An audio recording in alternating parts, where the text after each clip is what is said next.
likes to this videos? If we make 5,000 likes to this video, we will upload more patriotic news. Thank you. Breaking: John Kelly sends huge message to Trump. This week, White House Chief of Staff Reince Priebus was fired by President Donald Trump and replaced with former Secretary of Homeland Security and retired Marine General John Kelly. Now, Kelly has broken his silence to release a statement about his new job. "I have been fortunate to have served my country for more than 45 years, first as a Marine and then as the Secretary of the Department of Homeland Security," Kelly wrote, according to Politico. "I am honored to be asked to serve as the Chief of Staff to the President of the United States.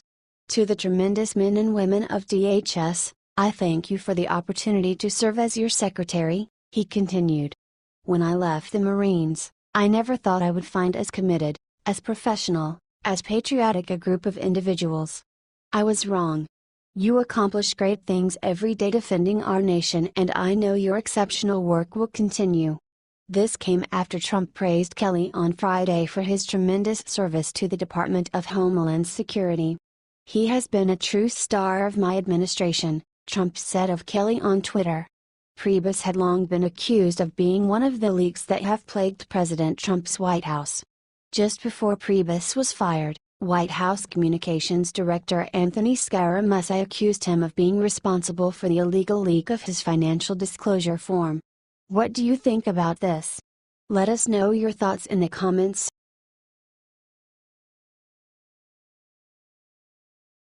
Bill O'Reilly stuns fans with major announcement.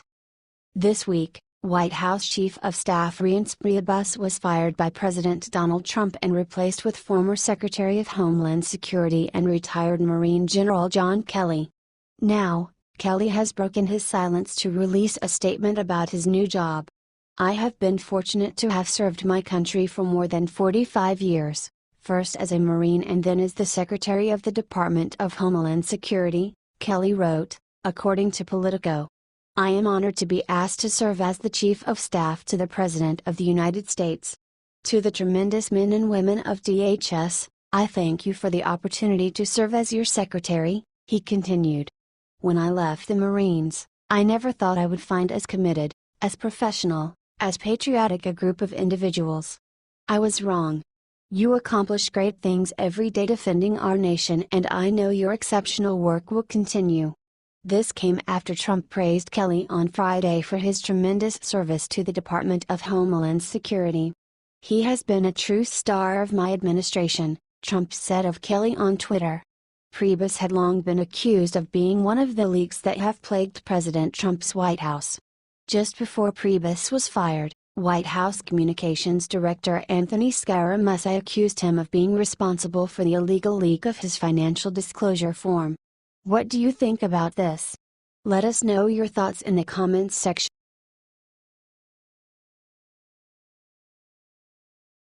Obama resurfaces and acts like he's still president with sick announcement. On Thursday, the GOP Obamacare repeal effort was shot down in Congress. Hours later, Barack Obama resurfaced to release a sickening statement about the situation that makes it seem like he thinks he's still the president. The Republican effort to repeal the Affordable Care Act failed last night in the early hours of the morning. Last night's vote served as the final kill shot to the 7-year Republican-led effort to repeal Obamacare, Obama spokesman Kevin Lewis said in a statement, according to Freedom Daily. "The Affordable Care Act has always been about something bigger than politics. It's about the character of our country. It's about the 20 million Americans and counting who've gained the security and peace of mind of health insurance, and the tens of millions more who benefited from upgrades like free preventative care, such as mammograms and vaccines, and improvements in the quality of care in hospitals that have averted more than 100,000 deaths so far. It's about the dreams protected, and the untold misery and ruin prevented. Today, it remains that way because of everyone who mobilized, organized, and made their voices heard," he continued. "The Affordable Care Act has made America stronger and healthier, but there will always be more work to do. President Obama has always said we should build on this law, just as members of both parties worked together to improve Social Security, Medicare, and Medicaid over the years. President Obama still believes that it is possible for Congress to demonstrate the necessary bipartisanship and political courage to keep delivering on the promise of quality, affordable health insurance for every American. It's disgusting that Obama felt the need to quote and release a statement that makes it seem like he still is in power. Share this story if you think Obama should keep his big mouth shut.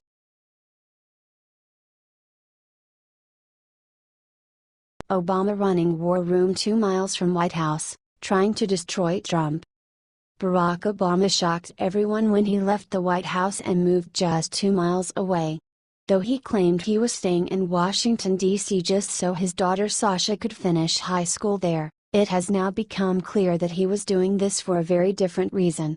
The Gateway pundit reported that political pollster and one-time aide to former President Bill Clinton Dick Morris dropped a bombshell on Thursday when he revealed that Obama and a group of aides have set up a secret war room tasked with stopping President Donald Trump and his agenda. The war room reportedly holds 2 conference calls daily to hash out media talking points, with a particular focus on health care. These calls are held at 8:30 a.m. EST and 9:45 a.m. and Kathleen Sebelius, former Health and Human Services head, and Andrew Slavitt, former head of the Centers for Medicare and Medicaid Services, are both active in the secret group. This isn't the first time details about this war room have leaked. 2 months ago, it was revealed that former Obama aide Valerie Jarrett moved in with the former First Family to plot against the current administration. A source close to Obama said that the former president was originally reluctant to lead the resistance against Trump. No longer the most powerful man in the world, he was just observing Trump and not liking what he saw, said the source. He was weary and burned out after 8 years in office. But Valerie convinced him that he didn't have any choice if he wanted to save his legacy.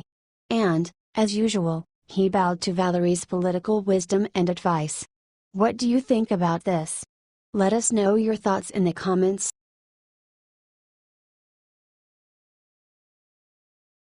Scarah breaks his silence, makes massive announcement 1 day after firing. President Donald Trump fired Anthony Scarah on Monday, just 10 days after he took the position of White House Communications Director. 1 day later, however, Scarah has made a surprising announcement that has left many stunned. Daily Mail reported that Scarah has been telling his friends that he is expecting to be given another role in Trump's White House. 2 sources close to the situation say that Scarah would like to go back to the Export-Import Bank, and the president could grant his wish. Scarah has not left Washington, D.C. since his firing, and he was spotted on Tuesday at Trump International Hotel, a few blocks down from the White House. Earlier today, Corey Lewandowski, ex-campaign manager for Donald Trump, went on Fox and Friends to say that he expects the president to give Scarah, a major Republican bundler, a job elsewhere in the administration. "I think so," Lewandowski said. "There's a lot of jobs out there in the administration, and the communications director wasn't the right role for him, but my guess is the president will find a spot for him somewhere." Scarah was fired days after he had a meltdown on former White House Chief of Staff Reince Priebus, who he called a effing paranoid schizophrenic, then claimed that unlike Trump's chief strategist, he's not trying to suck my own CK. White House Press Secretary Sarah Huckabee Sanders said on Monday that this was partly why Trump fired him. "The president certainly felt that Anthony's comments were inappropriate for a person in that position," Huckabee Sanders said. She went on to say that there was a desire not to burden Trump's new White House Chief of Staff, John Kelly, who had requested that Scarah be ousted. Anthony Scarah will be leaving his role as White House Communications Director, Sanders said. Mr. Scarah felt it was best to give Chief of Staff John Kelly a clean slate and the ability to build his own team. "We wish him all the best." What do you think about this? Let us know your thoughts in the comments section.